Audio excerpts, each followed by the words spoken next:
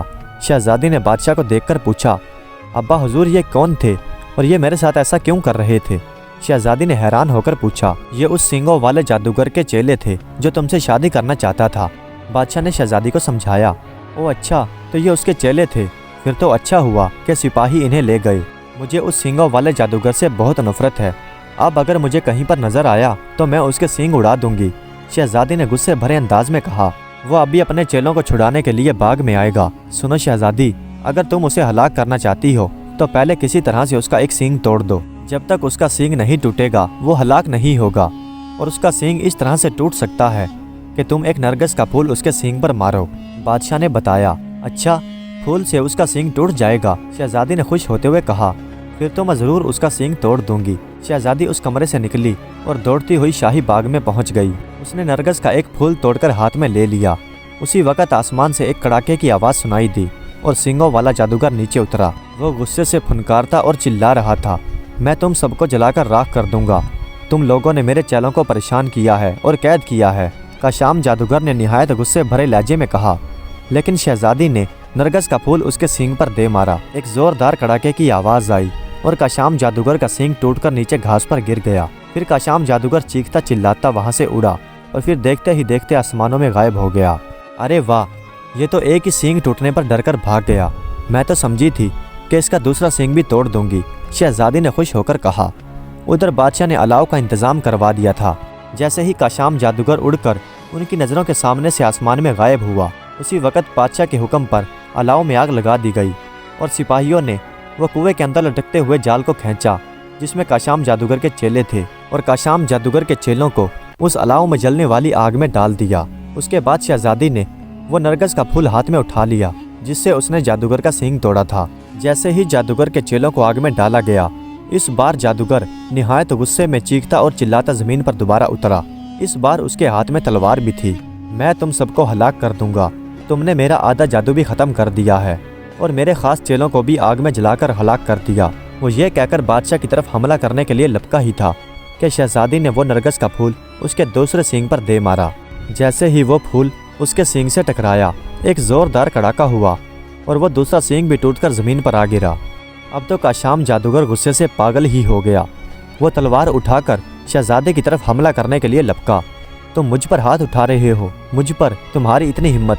یہ سن کر شہزادی کو شدید غصہ آ گیا اور اس قدر اس کا غصہ بڑھ گیا کہ اس نے وہ جادوگر کا سینگ جو ٹوٹ کر زمین پر گر چکا تھا وہ جلدی سے اٹھایا، اور اس سے پہلے کہ جادوگر کی تلوار اس کے اوپر پڑتی اس نے وہ سینگ جادوگر کے سینے میں دے مارا۔ سینگ کا آگے والا نکیلا حصہ جادوگر کے سینے میں جا کر پیوست ہو گیا، جس سے جادوگر زمین پر گر گیا اور اس کے ہاتھ سے وہ تلوار بھی چھوٹ کر زمین پر گر گئی۔ کیونکہ شہزادی بہت زیادہ غصے میں تھی اس لیے شہزادی نے اس کا دوسرا سینگ بھی اٹھایا۔ اس سے پہلے کہ جادوگر دوبارہ اٹھتا، شہزادی نے وہ سینگ مار مار کر اسے شدید زخمی کر دیا۔ کیونکہ جادوگر کے دونوں سینگ ٹوٹ چکے تھے اس لیے اس کا سارا جادو ختم ہو چکا تھا، اس لیے وہ ایک عام آدمی تھا اور شہزادی کا غصہ بڑھتا جا رہا تھا، اور اس وقت وہ غصے میں واقعی پاگل نظر آ رہی تھی۔ اس لیے شہزادی کے ہاتھ اتنی تیزی کے ساتھ چل رہے تھے جیسے کوئی مشین چل رہی ہو، اور اس نے وہ سینگ جادوگر کو مار مار کر اسے بے حال کر دیا۔ اب وہ شہزادی کے آگے ہاتھ جوڑ رہا تھا، گڑ گڑا کر معافیاں مانگ رہا تھا، لیکن شہزادی کا غصہ اس کی عادت کے مطابق گھٹنے کی بجائے بڑھتا ہوا جا رہا تھا۔ اس لیے شہزادی نے اس کی ایک نہ سنی، اور جب تک کہ وہ جادوگر مر نہیں گیا تو شہزادی کا غصہ ٹھنڈا نہیں ہوا۔ اب جادوگر کے مرتے ہی شہزادی ایک طرف گھاس پر بیٹھ گئی، وہ زور زور سے ہانپ رہی تھی۔ اب جادوگر کے مرتے ہی ایک زوردار کڑاکا ہوا اور جیسے آسمان سے ایک آبشار اترتا ہوا دکھائی دیا، اور اس طرح روشنی کا ایک دھارا نیچے آیا اور شہزادی اس روشنی کی زد میں آئی اور ایک چیخ مار کر بے ہوش ہو گئی، اور اس طرح کاشام جادوگر کی لاش دھواں بن کر غائب ہو گئی۔ بادشاہ جو شہزادی کے چیخ مارنے پر بے حد خوش تھا، اب وہ اسے بے ہوش دیکھ کر پریشان ہو گیا۔ اس نے شہزادی کو ہوش میں لانے کی بے حد کوشش کی، لیکن شہزادی ہوش میں نہیں آئی۔ سارے حکیموں نے بھی اپنی کوششیں کر لی۔ آخر کار بادشاہ کو اس بہرام درویش کا خیال آیا۔ وہ پھر اپنے گھوڑے پر سوار ہو کر اسی پہاڑ کی طرف چل پڑا۔ آؤ بادشاہ اندر آ جاؤ۔ بادشاہ کے اس پہاڑ کے قریب پہنچتے ہی غار کے اندر سے آواز آئی اور بادشاہ اندر داخل ہو گیا۔